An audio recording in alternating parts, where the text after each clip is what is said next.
simply to give you the know-how in terms of governing AI, doing stuff with regards to responsible AI. One primary issue that we face as people who are associated with AI activities, we have no shortage of AI guidelines, high ethical AI principles, whatnot, but all these principles are highly abstract. It's very hard for you to translate this into practice, especially if you're working in a private organization and even in government agencies, I would say. So hopefully, throughout this training, we would help you investigate and explore this further. Okay, that being said, let's go on. So the agenda for today, we started off just slightly a bit late, I think, but it's okay, only a few minutes late. We would go through module 1, that is the introduction, so we would make a round of introduction. Each of you, I expect to introduce yourself at least briefly, and we would introduce ourselves as well, myself and Shafira. And then the first module would be what is AI, what is ethics. Before we go into what is AI ethics, we would have a break in between that for 15 minutes. We would also study why AI ethics is important after understanding what is AI ethics. We would go through ethical challenges associated with AI ethics, AI activities more precisely.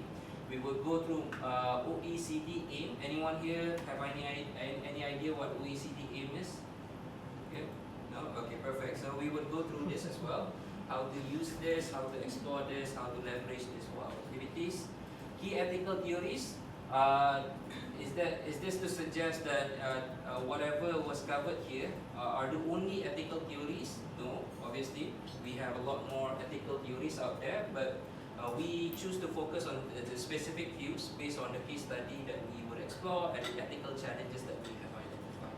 We would also have a Q&A, regular Q&A session throughout the training. We would have our lunch and prayer between 1 to 2 p.m. We would have module 2, that is context and local ethical principle. This is where we would learn how to apply the learnings that we have into Malaysian context. More specifically, how do we leverage existing guidelines like Malaysia AIGE, and I think JDN is well aware of this because they were partly, if not monumentally, involved in the creation of AIGE. AIGE stands for Malaysia AI Guideline and Ethics on Governance. Was it? Correct me if I'm wrong. National AI Governance and Ethics. Yes, precisely. And then more recently, JDN had also published a guideline on AI adoption for public sector in Malaysia. So if I'm correct on this, that is considered a distillation of AIGE.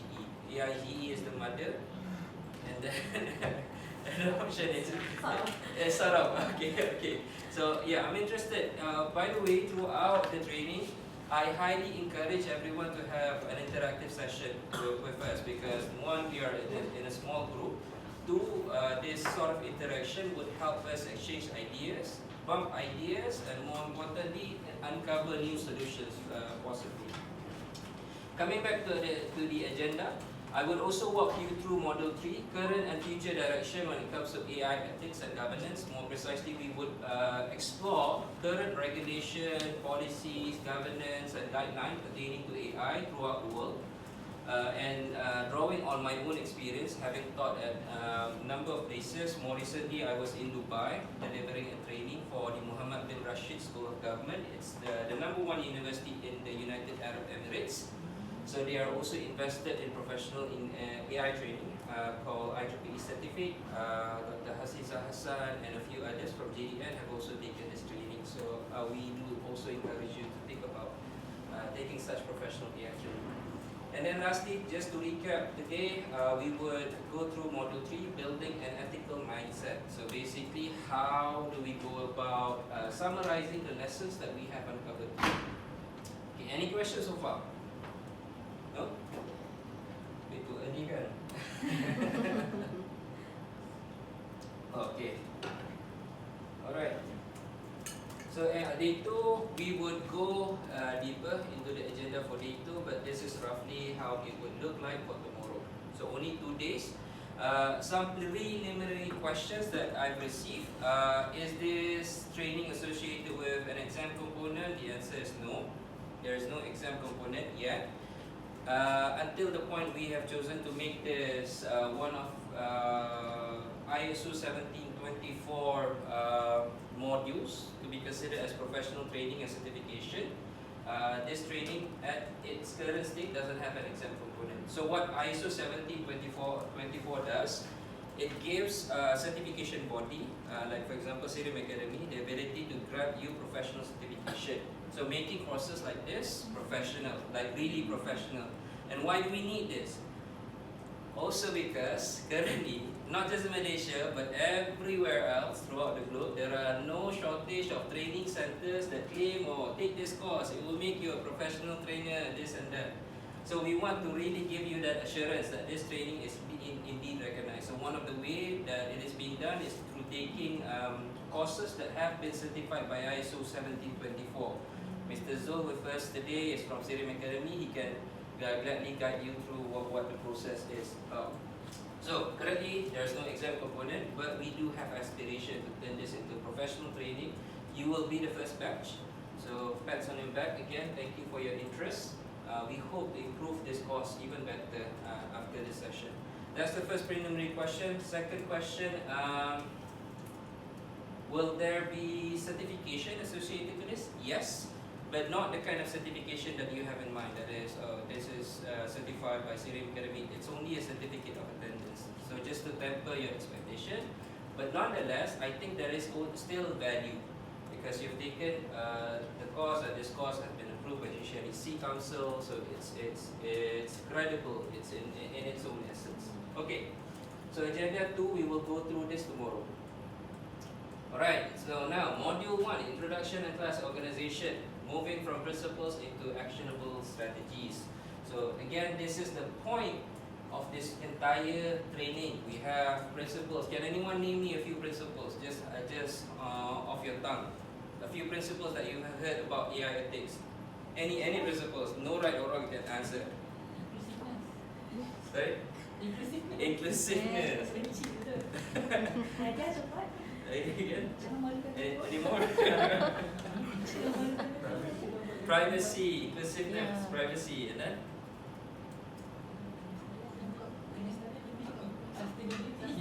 sustainability, inclusiveness, privacy, sustainability, fairness. Sorry? Robustness. Okay, robustness, security. Okay, that's really good. Really good principles. Cepat. Kita terus menjawab. Thank you. Okay, the reason why I'm asking you all these principles. Okay, number 1. Do you know every form of principles that are out there when it comes to AI ethics or governance? Do you think you know every principles out there when it comes to... No. I don't know that. The same. This is the first issue that we have when it comes to AI ethics and governance. And I've been doing this research for the last 4 or 5 years. So I had published a thesis on the rule of standards on the future of AI governance back when I was in the UK. And when I was working for the UK government on research on AI and IoT cybersecurity, I will go through my background. But this is the first issue that we have. We have an abundance of guidelines, documents and whatnot, and all of them have principles and whatnot. So far, there are few guidelines. For example, the UNESCO Global Forums on Ethical AI, the one that our YB, Gobind Singh, had attended recently in Thailand. It's the 3rd iteration. So that forum is one of the very few forum that has global consensus when it comes to AI ethics, especially the principles and how you should go about in operationalizing them. Other than that, there are also notable works from standards body like ISO, IEEE, which I'm well aware of. I'm happy to walk you through them, and we would walk you through them in fact later on. But just to open up this floor, the idea here is that it's not about selecting the right principle, because in theory there are no right principles. Rather, what is the important principle depending on your local context. Not to worry, we will walk you through them. So that's the idea. Moving from principles into actionable strategies. Number 1, there are no shortage of principles. Number 2, how do you actually implement these principles? Because principles alone are useless if you cannot apply. Right. So a bit of summary about who we are. So Verdas AI, our company is based in Germany, and we are a trusted partner in AI education and responsible AI deployment. We have worked with startups, family-owned business, Fortune 500 companies, government ministries, and international standards organization to design and implement cutting-edge AI training program. We have been involved in this industry for the last 6 years. We were based in Germany, but as of late, we have established an entity in Malaysia in March of 2025. So that's a landmark for us, where we have managed to establish our first presence in Asia Pacific. Okay, you can read more about this in your respective slide. And we are a small team founded by Dr. Alison Fisher and Dr. Denise van der Weyer. Dr. Alison Fisher has over 20 plus years of experience in education. She has taught in various education institutions in the UK, US, and Europe. Her expertise is on emerging technologies and education. She had also been the program lead and director and dean for a number of different universities. Dr. Denise van der Weyer holds a lot of respectable projects experience. Namely, she was the head of BMW AI Group for 15 years. So she had been doing a lot of stuff in AI even before AI got famous. Anyone has any idea why AI got famous as of late? AI itself is not new. I think everyone know that. But why do you think it got famous as of late? ChatGPT. Why specifically ChatGPT? Any idea? Natural language. But going deeper, that's deep. But going backward, because in 2017, a group of researchers from Google published a paper called Attention is All We Need. And in that paper, it introduces this concept or this algorithm called transformer. So what transformer is basically, it allows you to synthesize the data text in a way unlike any other existing machine learning models that were available back then, because as you know, Google in essence is a big archive or library. That's basically their business model. They sell advertisement through their function as the world library. So they have to obviously develop all sort of sophisticated algorithm to help people find information necessary. One of the ways they do this is through using algorithms like word2vec. Anyone has any idea what word2vec is? It's basically trying to find vectors of word. For example, if I were to type in nasi lemak, Google would recommend me a list of nasi lemak, but Google would especially recommend me the best place of nasi lemak who have paid them advertisement services. So don't trust those nasi lemak burung hantu and whatnot because they are not necessarily truthful. So anyway, coming back to this, AI in its current form, current hype and popularity is because of that transformer revolution. But AI as a concept have existed since, I would say, the 1940s when Alan Turing first introduced the idea of superintelligence. I have been in Bletchley Park in the UK. Bletchley Park is a military base back in World War II where Alan Turing, have anyone watched the movie Imitation Game? You should watch it. So basically, Alan Turing developed the first so-called modern world computer. So it was really big, like full of big cabinets everywhere to help them decipher the Enigma, which is the encryption technology used by the Nazi to encrypt their military communication. So Alan Turing and his group of friends created that machine called the Bomber machine, But he had also published a paper called Superintelligence, and his test is very famous in the world of AI, the Turing's test. The Turing test is basically checking whether an AI system have reached a point where we could no longer discern if it's actually a person or a machine. We would explore that later. But coming back to this, sorry, I get distracted quite easily because AI is a passion of mine. Anyway, my name is Ahmad Firdaus. I'm the Managing Director for Verdas AI Malaysia. We are also joined by Dr. Johanna Farnhammer. She is one of our recent recruits. She is a Director and Global AI Program. So she has over 20 years of experience on emerging technology. She holds a PhD in electronics and AI, more specifically on convolutional neural network. So she does a lot of work on that. She helped a lot of organizations in Germany, especially startup, to accelerate, meaning to say to first adopt AI, second thrive in emerging technology.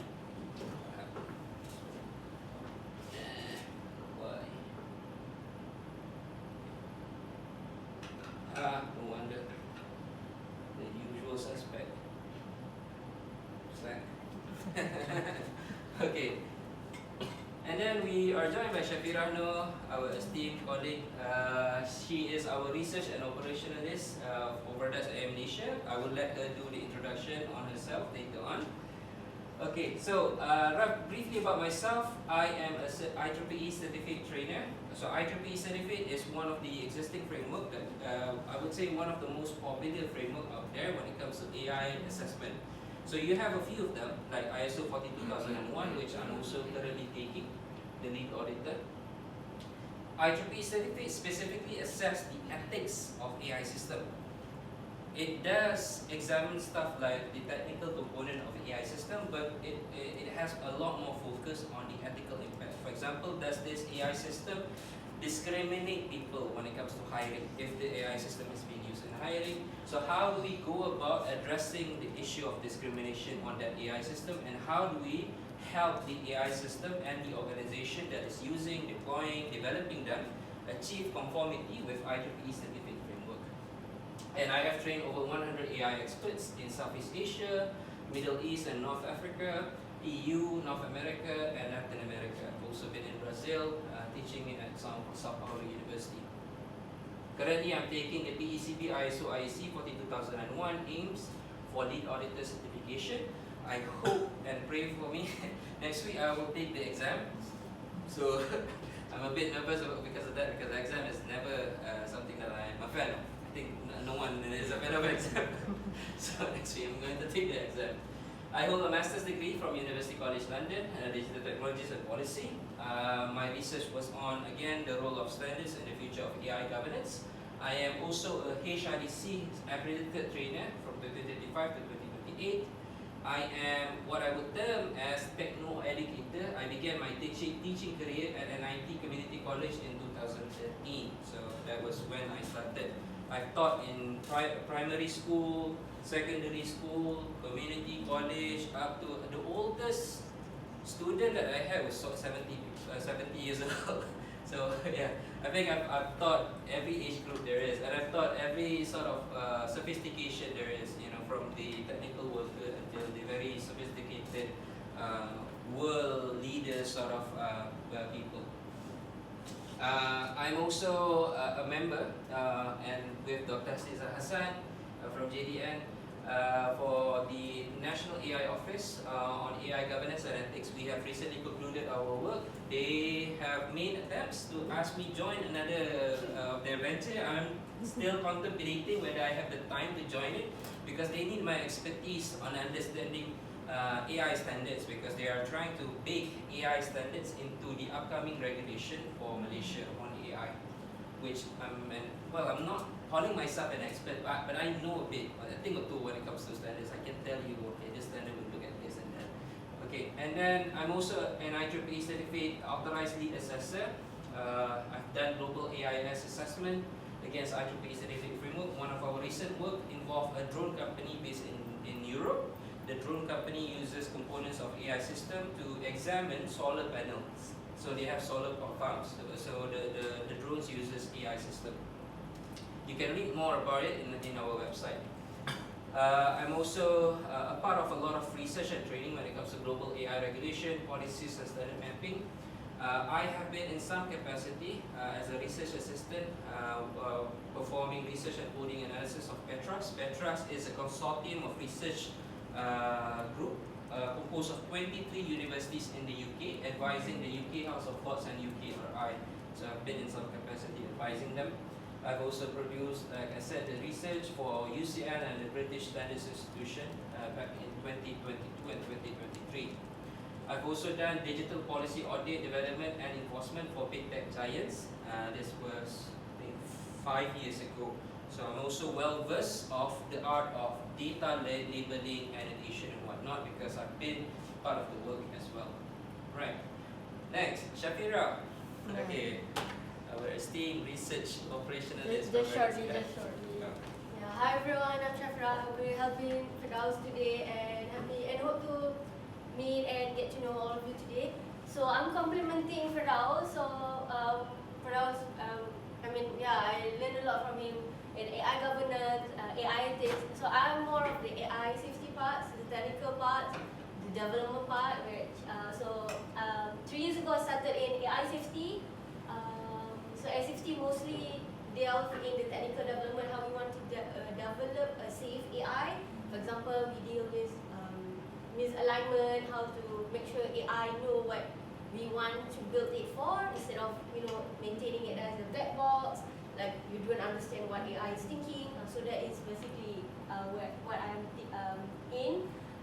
So this year my project is in compute governance, and so we, for example, like Malaysia, we have data centers.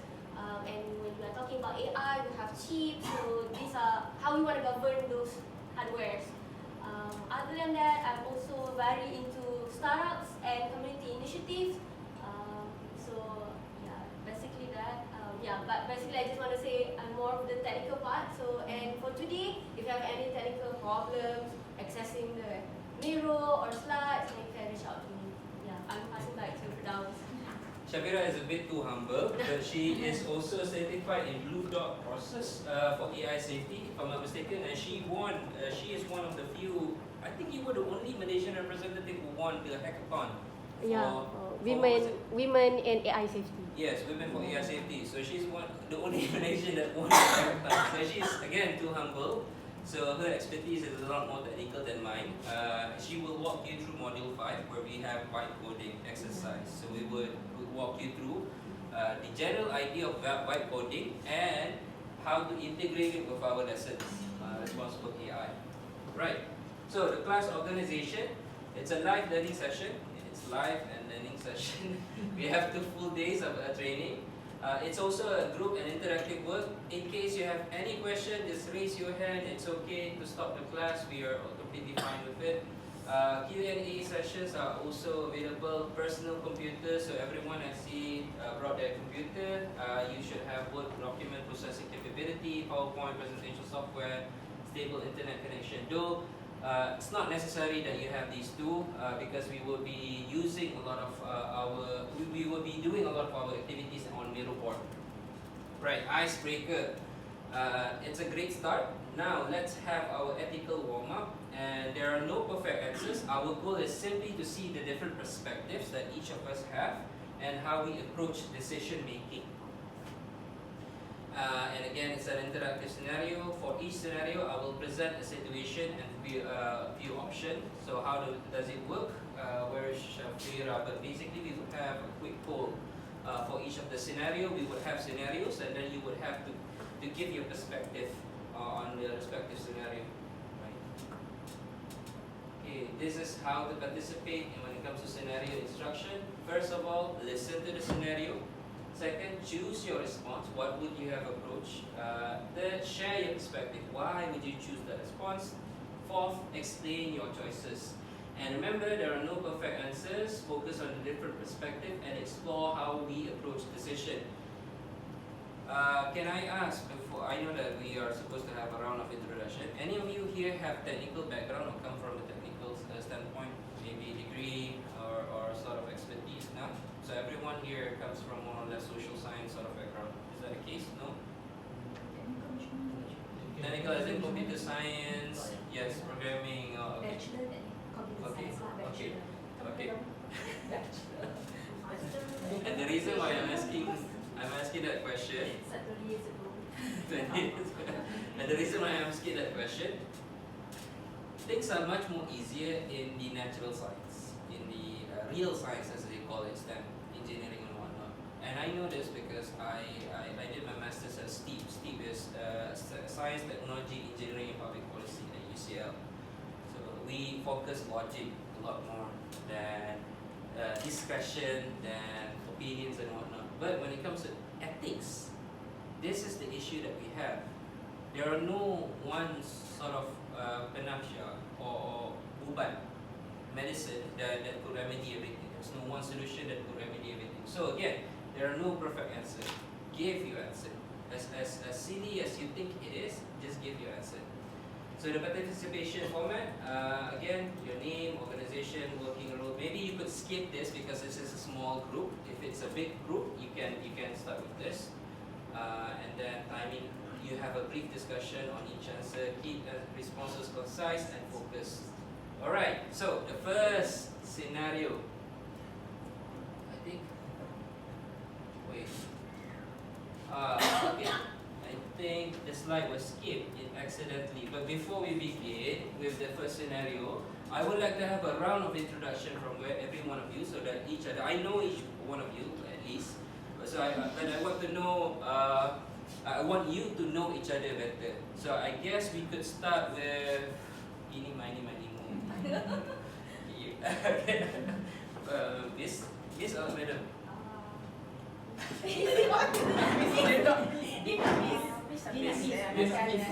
Oh, name is Nadia. Okay, boleh. Okay.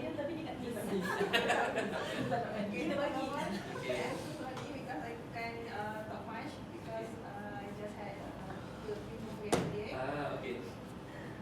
Okay, my name is Nadia. So the format is name, title, organization, and expectation. Fourth thing, expectation of this training. Okay, my name is Nadia. I'm from Jabatan Digital Negara (JDN). Work as IT officer.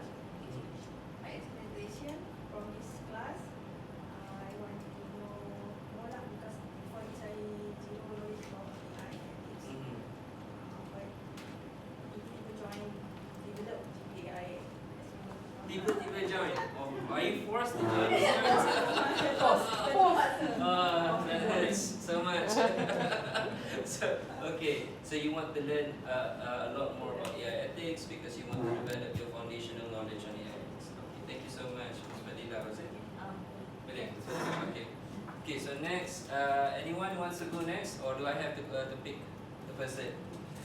Everyone has to do this. Just okay. Yes. Hi, I'm Ridwan. We represent Tiger Lab. Tiger Lab, yes, as in Harimau. Yes, we do in the software insurance, insurtech industry. Yeah, so we are part of, or I'm part of the InfoSec department. Okay. Yeah, so what we're here, or I'm here actually today is we're implementing a lot of AI, and we want to understand how we can implement it properly, securely, and of course to meet customers' expectations. Okay. Thank you so much for sharing that.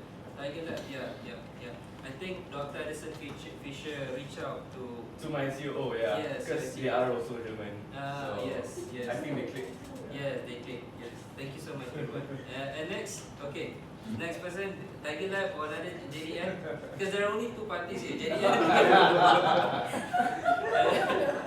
And preferably, when the pairing session starts, we need to separate you so that you don't clump up in the same group. I see. So next, anyone? Yes, I put it.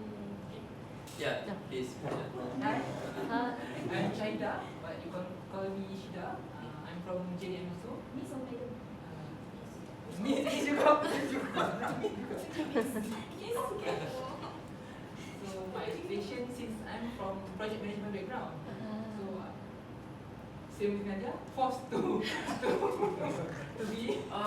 So you only need the two of us actually. Forced to be in a team to apa? To buat garis panduan AI sektor awal. So today I'm here to learn and tambah knowledge lah supaya when we go to agency for consultation, so it's easier to talk about since AI is now everywhere kan. Yeah. Thank you so much, Madam Shaida. Very clear expectation. Miss Shaida. Sorry. Very clear expectation. Okay, thank you. Who's next? back to Thailand. Back to China. Okay, hi everyone, my name is Ali. I'm also here with Ridwan as a part of the InfoSec team. So my expectation for this is to have a better understanding of how to implement AI into the company. For example, like right now I'm doing a lot of the risk assessments of tools that people want to implement within the company. So I've recently created AI usage policy, but at the time, betul-betul je lah, like whatever research I found online is what I put into my policy. So right now, I would like to have a better understanding of how AI actually is supposed to be implemented. Structured. Yeah. For internet. Yeah. Internet. Internal policy. Yes. Maybe you could exchange? No? So you're not entirely forced to come to this okay, perfect. Thank you so much, Sally. Next, only two people left. Yes, Awesome. Abidin and... Also did. Right, Assalamualaikum warahmatullahi wabarakatuh and very good morning. My name is Abidin. I'm coming from JDN as well. So this is my boss. But saya tak dipaksa lah. Thank you. That's a good idea. So, my background is on AI and AI and big data. So data analytics. Currently, my expectation to enhance my understanding on AI ethics, and then as well as to integrate insights on field itself. Practical insights. Yeah. Thank you so much. That's a good idea. Really useful insight. And then lastly, Tasiza. Assalamualaikum warahmatullahi wabarakatuh and very good morning. So my name is Hasiza. So AKA Ketua. I'm forcing Nadia and Sheila to join us today. So these are my teams for the development of our Garis Panduan Pengadaptasi AI Center Awak. So we are 4 of us basically. Okay. So of course I'm from JDN lah. I'm from Rabbit Lab. Tiger Rabbit. Oh, for real? Tak tipu je. From China. New startup. From JDN, Jabatan Digital Negara under the Kementerian Digital. And actually, I'm planning this course with Firdaus actually. Yes, back yes in we did. April. March. April, but we began work on May. Yeah. In May. This Yeah. is like a refresher course for all of us and also to like refresh our knowledge and also brush up our knowledge in AI ethics. Also to give exposure to my teams about the ethics. Thank you so much, Dr. Fiza. Okay, perfect. Everyone, thank you so much for sharing your background, your expectation, especially for the training. I am pleased to inform you that you will meet most, if not more, of your expectation from this training. But just to temper some parts of your expectation, we will not be exploring every AI ethics guideline approach that are available out there, because 2 days is not going to be enough. I would say even a bachelor's degree program would perhaps suffice that expectation. So you need 4 years to go through individual, especially with the EU AI Act and whatnot. For this training, we have tailored it specifically to Malaysia AIGE. We have developed training exercises around that guideline. So nonetheless, the same approach can still be applied to any other guideline. That is the theory. Okay, perfect. Thank you so much for that introduction. Okay. Right. So we covered this. Right. So now the first interesting bit. Scenario 1, Nujum Pak Belalang. Anyone here have any idea what is Nujum Pak Belalang? Piramli. Okay. Any idea what Nujum Pak Belalang is? So it's a Piramli movie. Is that it? Anyone has any remembrance or recollection of what Nujum Pak Belalang movie is? What was it about? What does Nujum means? Ini KBKK maksud bukan KBKK, sorry. Vocabulary bahasa Melayu. Nujum. Predicting something. Yes. Yes. Anyone has any idea the world most profitable company when it comes to data analytic and analysis? Anyone has any idea? The sort of companies that provide this sort of information? We have a few of them. So we have Oracle, we have Reuters. These are companies that supply big data or information. And why do you need these things? Partly, if you go to marketing activities, you need these things because you need to understand your clients or your demographic better so that you can better tailor your products or services for them. So Nujum, coming back to this, is a seer. Seer means to say a person who predicts, who forecasts the future. Baca tapak tangan, ini tak lama ni.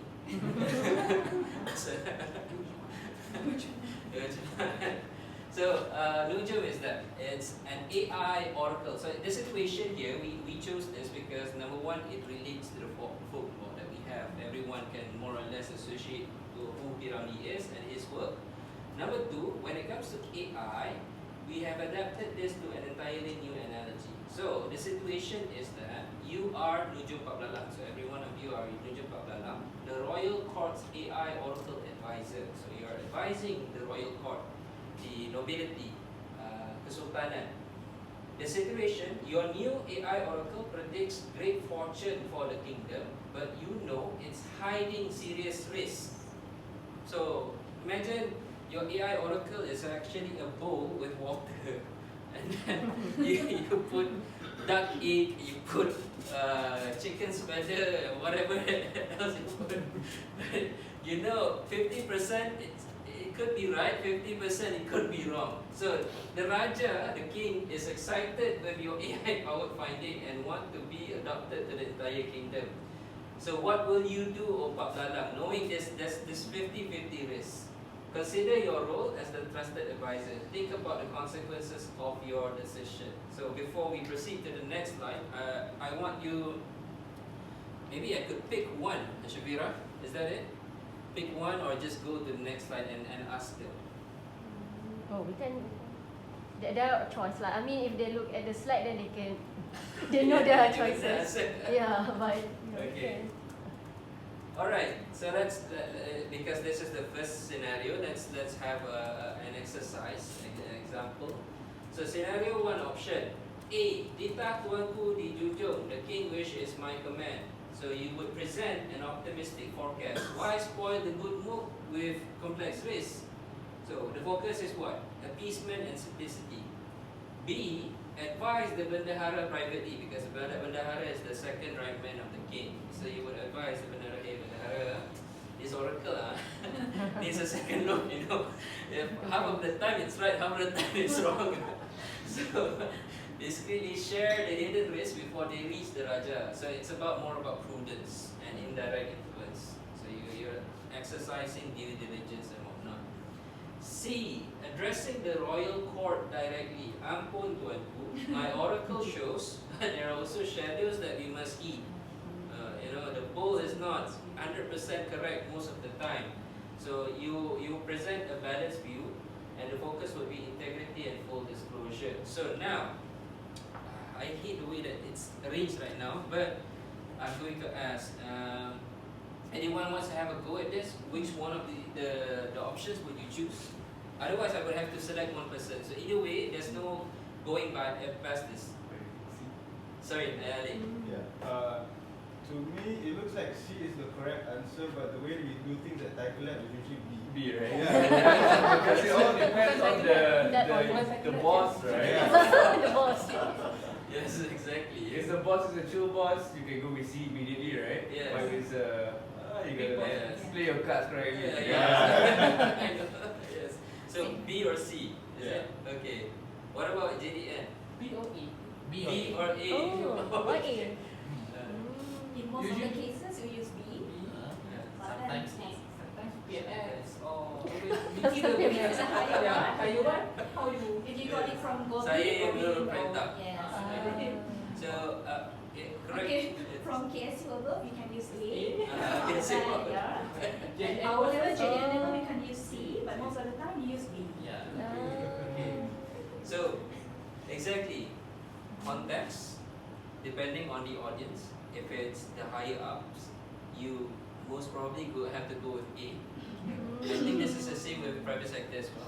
You're fortunate if you have good bosses, superiors who actually listen and reflect. You are unfortunate if you have superiors who doesn't listen at all. Like, I want this, by hook, by crook, you have to get me this. But most often private you have the option, forget about this, let's jump to a different ship entirely. But for the public sector, it's not as easy. That's one. The kind of audience, the kind of stakeholders that you are accountable to. And I have another point to raise, and correct me if I'm wrong on this. For Jabatan Digital Negara, because it's the, looking at the time, 10:30, just making sure that we are not encroaching on our break. For the public sector in Malaysia, what does saya yang menurut perintah means? In every letter you have that, doesn't it? Because of your Saya yang menjalankan. What does it mean? More Islamic. More Islamic. Okay. Because we have private audience here, private sector audience here. Maybe you could explain what does it mean? I think it's like sharing the accountability Sharing. and You see, there's two different bits basically. Previously we said saya Menjalankan perintah. saya menjalankan perintah, meaning whatever that our bosses say, Yeah, we have to follow. follow. Yes. Yes, exactly. So then the second option is saya menjalankan makna, which is more to as soon as possible. That's So our that's why they responsibility. change the terms from saya menurut perintah and then towards to saya menjalankan makna. So we have to responsible for whatever task that been given by our boss. Yeah, then we need to execute. On the other side, you just menjalankan amanah. Yeah. So it's not your say, it's not like your order. You just You don't have a say. yes, operationalize the order from the Yes. boss. So saya yang menjalankan amanah. Yes. From the other Yes. side. So you don't. Yeah. Yeah. So you're just executing what was entrusted to you. Yeah. You do not have a say whether this is good or bad, even though internally maybe you have that conflict. For resolution of best regards. Yeah. What was it? You can't be mad. 50%. What was it? Sorry. Best regards. Best regards. Okay. That's good. Cuba kita buat Oh, government you do that. Besok kena tukar jam. Yeah. So again, it's about the stakeholders that you are interacting with, especially your superiors, because superiors often they have certain expectation and certain way that you interact with them. And why do I mention all these things? Because even though we want to approach the question of AI ethics, governance, structurally, you have to be aware of these influences, these factors. How do you call yourself ethical if you are cognizant of the fact that this is wrong?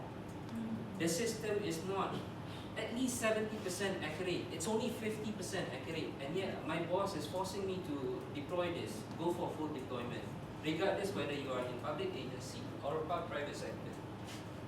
Because that's a question of AI ethics in general. So ethics, if you were to put it, standard is like the tabletop requirement. Standard regulation is tabletop, meaning you have to meet that. That's the minimum requirement you have to meet that. Ethics is far higher. What do you aspire to be? And we would learn about this when we go to ethics later on. Okay, so just have that in mind. Stakeholder, context, and whatnot. Right, the second scenario. Now, mata halang AI. You are the village chief responsible for public safety in the village. So the situation, the village chief sebagai ketua kampung, you are responsible for public safety in a village that is terrified by a sudden inexplicable crime wave. Suddenly there is a crime wave in this small kampung of ours. A modern orang minyak spreading fear and chaos. This orang minyak is entering our houses at night, stealing nasi and whatnot. And then you have developed a new prototype, mata halang AI. You have your halang, your bird, your eagle. Basically a surveillance system that helps curb orang minyak crime wave. But unfortunately, it's similar to the Nujum scenario that we had before. It wrongly flagged many of the minority group for other crimes. So it's 50% right, 50% wrong, especially at night. At night, it's performing way poorly, 50% right, 70% wrong. So what will you do Ketua Polis, Oh, is it Ketua Village Polis? Chief. Sorry, Village Chief. Ignore this. This is not is it? Sorry, it's Ketua Kampung. Okay. Would you balance public safety with justice? And would you consider the impact on minority community? This is where they access the mirror board, isn't it, Shafira? Both from the top lah, but we can do verbal if they prefer. Yeah, we can do verbal as well. Okay, and again, options the same as before. Do not choose C because it's green. I know usually people choose C because it's green. It doesn't mean wrong, it's just the different coloration. Okay, so A, you would continue the deployment but order discreet review. So hati-hati. Hoping to manage the harm without alarming the public. So what do you want to have here? Public order, pragmatism, gradual correction, maintain confidence. B, public defend the AI overall success. This AI is successful, nothing to worry about. Emphasize the drastic crime reduction. We arrest everyone. No, not just a few. We arrest everyone. Frame wrongful action as fortunate but rare errors in high pressure situation. So the focus is more utilitarianism, maintaining authority and public reassurance. And then lastly C, advocate for a dual system, modified AI use and community policing. So you have two parts. You don't just rely on the AI, but you are also relying on community policing. So you restrict the use of mata halang AI for high probability threat, coupled with increased community policing in affected areas. So there are patrols that occurs every 1 hour, neighborhood watch and those kind of things. So it's a more balanced approach, harm reduction, community engagement. So now, similarly, JDN and Tiger Lab, what would you have gone for? We started off with Tiger Lab last time. So this time, let's start with JDN. What would you have chose? Nadia. Saya nak pilih apa?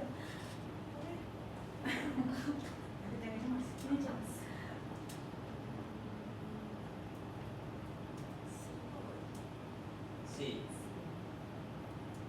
Advocate for a dual system, modified AI use and community policy.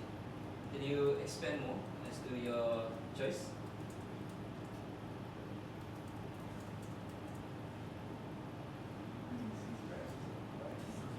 Remember, there's no right answer. Yeah. Maybe her team member would help her out. You have 4 people here.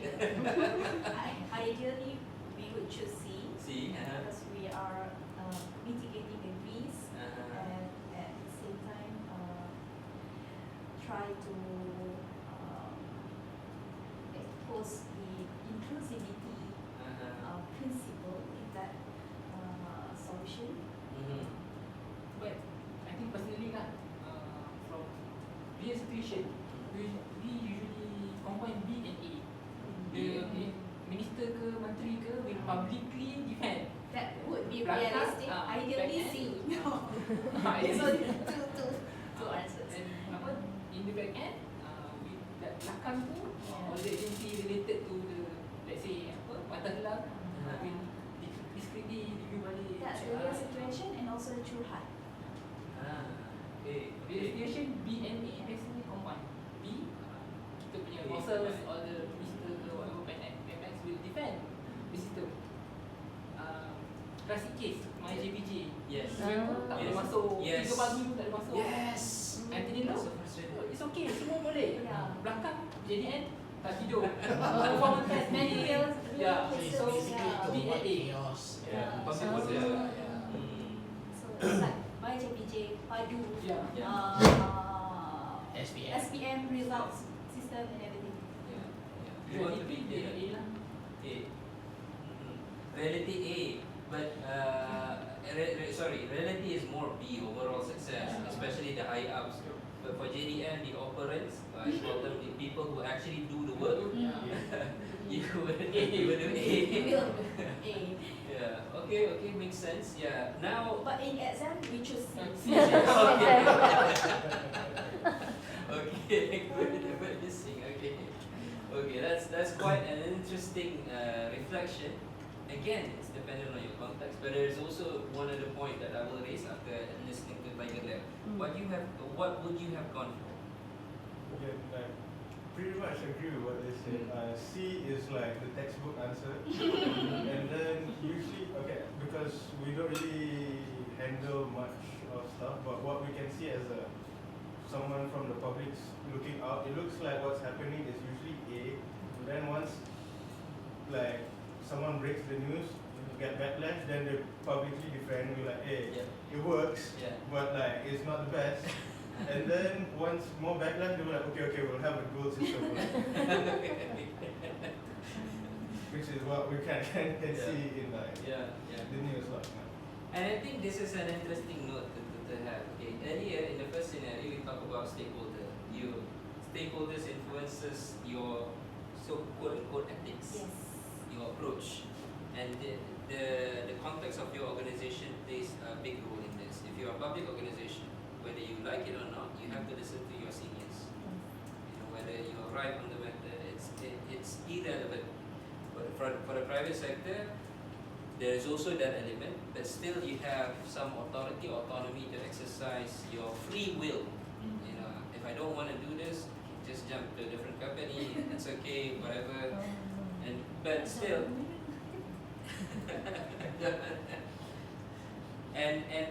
Okay, so that's the stakeholder. Secondly, the kind of I want to choose the right word here. The kind of consequences that you expect. Okay, for public sector, the consequences is clear. Okay, they service the public, that is us. They don't service the public because the public is their customer, that is to say, well, the public does pay taxes and whatnot, but for the most part, they are required to pay tax. We are required to pay tax whether we like it or not. It's just something that is non-negotiable. But for the private sector, it's not the case. Customers, I hate this word, this term, customer is always right. Because I've been in F&B, I've worked in cafe in London, customer isn't always right. I hate them so much, their attitude and whatnot. And I think it's the same with the public sector as well. You meet some of these uncouth, really impolite people who acts as if they own everything. But unfortunately, because of this kind of interaction from people who are you are servicing, you will produce different kind of options or actions in this case. In the case of the government agency, you most often will go for B, and secretly behind the scene you will go discrete review, and making sure the system will finally act the way that it is supposed to act. In the case of private sector, you would still defend it because you do not want to admit things quite easily because it will just reflect poorly on your brand image. But still, secretly you would do some review work, whatnot, why is it not working? And finally, if the customer insists that this is not working, you would go, okay, let's go for another option. Because otherwise, the customer will leave you for another vendor. As simple as that. Okay, so stakeholder and consequences. So overall discussions that we have covered, key consideration, balancing competing values. So each of these scenarios represents different values that you have to consider. Is it public safety versus individual right? Okay, on one hand, you want public safety.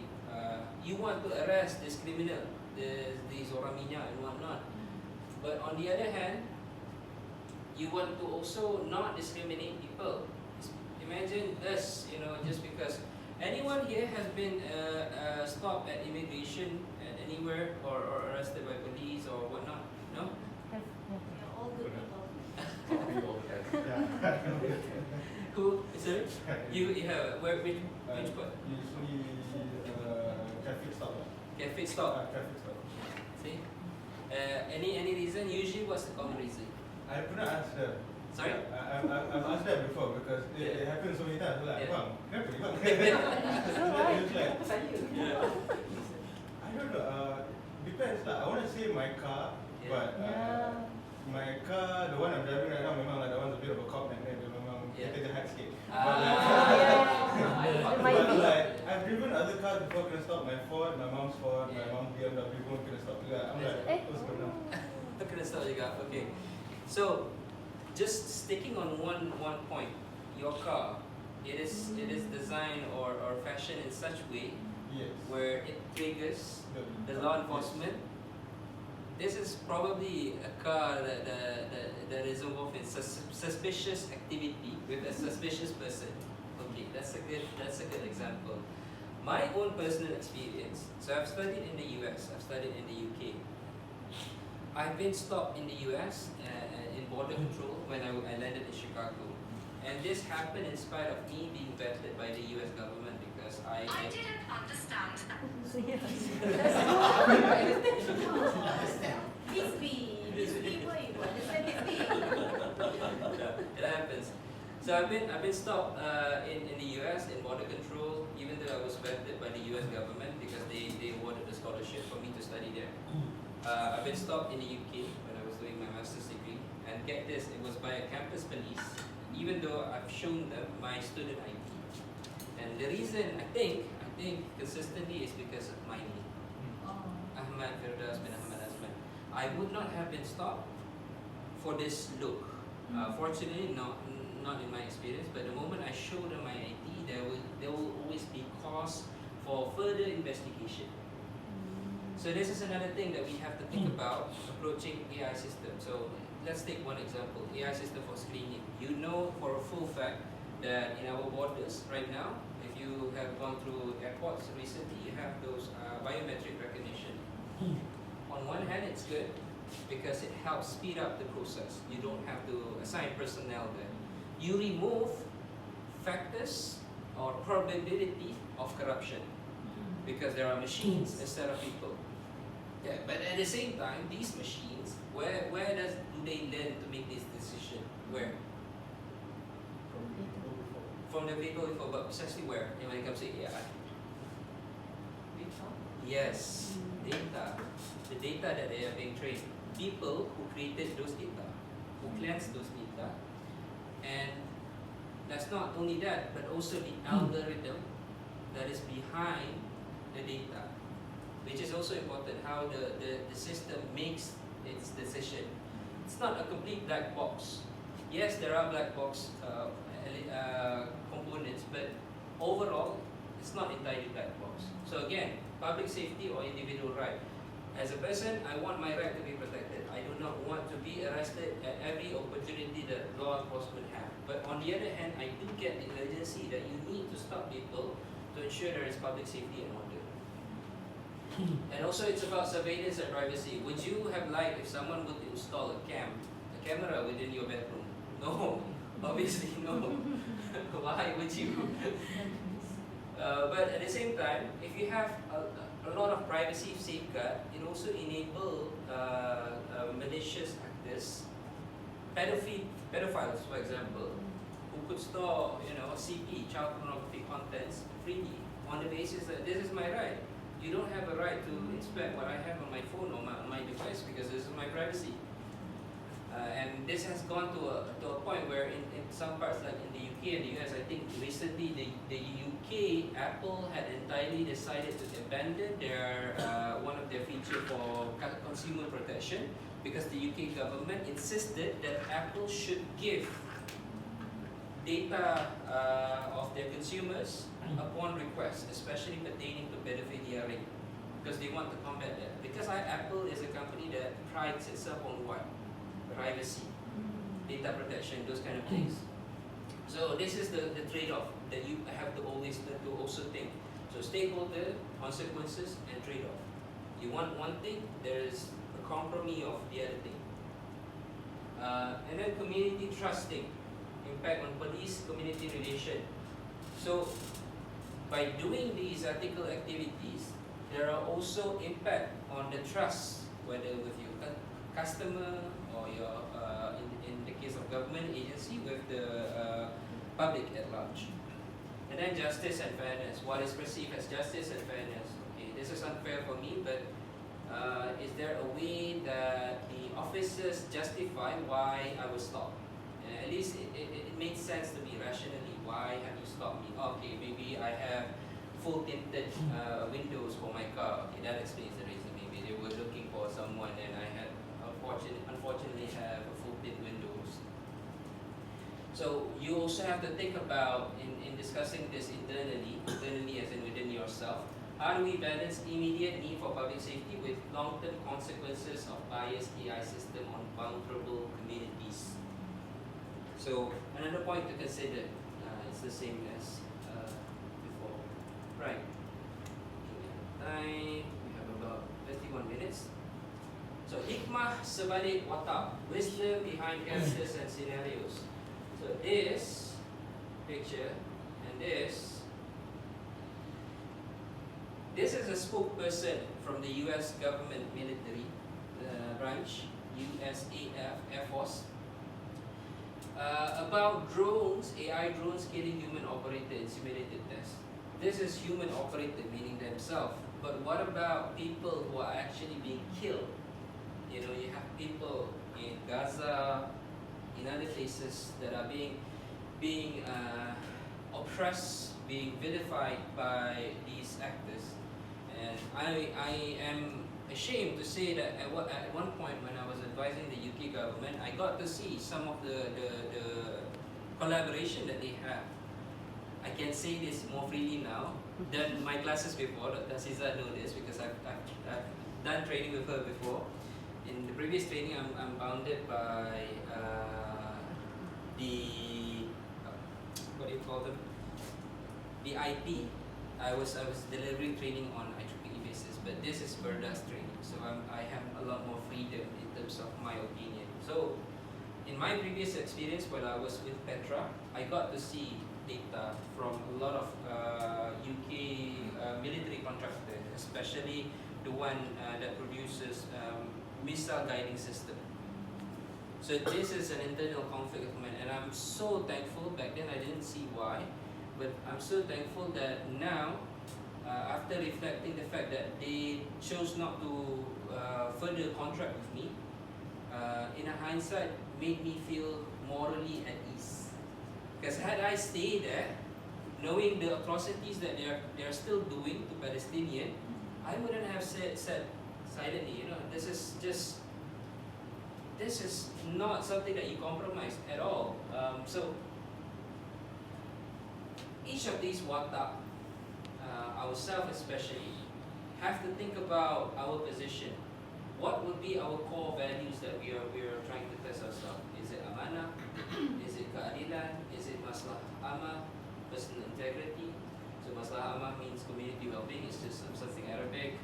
Trust, again, trust is a responsibility and justice. Are these the only core values? No, obviously. But this is based on the example that we have provided here.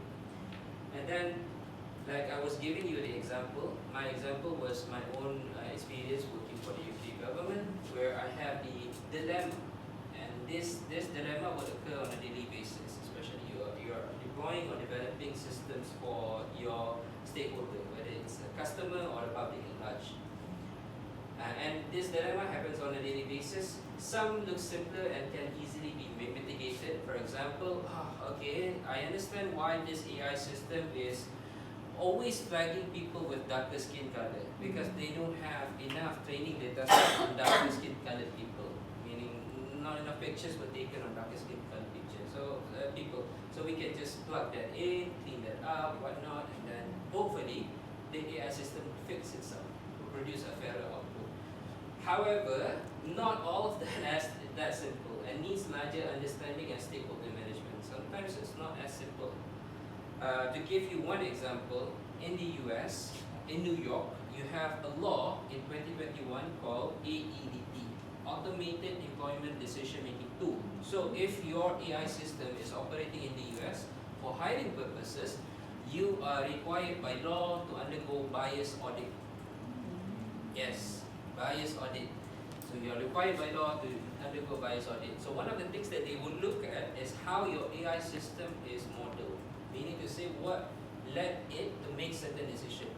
To give one example, some companies in the US uses game to determine whether a person is right for the job. Can anyone here guess why games are suddenly important in hiring people? Games. Why games is important? Isn't CV alone, cover letter alone is enough? Certificates. Yes, video games, literal video games. Why?